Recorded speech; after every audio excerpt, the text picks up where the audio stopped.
नमस्ते, जय श्री कृष्ण। भगवद गीता के श्लोक 9 और 10 हमें यह समझाते हैं कि जहां अहंकार बल और संख्या गिनाता है, वहीं भीतर का भय अधूरी शक्ति बनकर सामने आता है। आइए इन श्लोकों के भाव को समझते हैं। भगवद गीता अध्याय 1 का श्लोक 9 कहता है, अन्ये च बहवः शूरा मदर्थे त्यक्त जीविताः नाना शस्त्र प्रहरणाः सर्वे युद्ध विशारदाः। जिसमें दुर्योधन कहता है कि उसके पक्ष में ऐसे अनेक वीर हैं जो उसके लिए अपने प्राण तक त्यागने को तैयार हैं और जो विभिन्न शस्त्रों से युद्ध में निपुण हैं।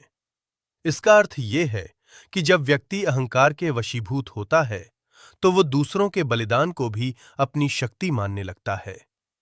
इस श्लोक से हमें ये सीख मिलती है कि जब किसी उद्देश्य में धर्म और सत्य नहीं होता तो उसमें किया गया बलिदान भी अंततः व्यर्थ हो जाता है, क्योंकि बलिदान का मूल्य उद्देश्य की पवित्रता से तय होता है। भगवद गीता अध्याय 1 का श्लोक 10 कहता है, अपर्याप्तम तदस्माकं बलम भीष्माभिरक्षितम पर्याप्तम त्विदमेतेषां बलम भीमाभिरक्षितम। जिसमें दुर्योधन अपनी सेना की तुलना पांडवों की सेना से करता है और भीतर की आशंका प्रकट करता है। इसका अर्थ यह है कि बाहर से चाहे कितनी भी बड़ी शक्ति दिखाई दे, अगर भीतर विश्वास नहीं है तो वह शक्ति अधूरी लगती है।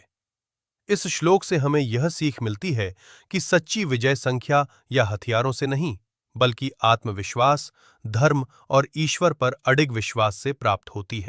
भगवद गीता के इस दिव्य ज्ञान को आगे भी समझने के लिए हमारे चैनल को सब्सक्राइब जरूर करें। अगले श्लोक और उससे मिलने वाली जीवन की सीख के साथ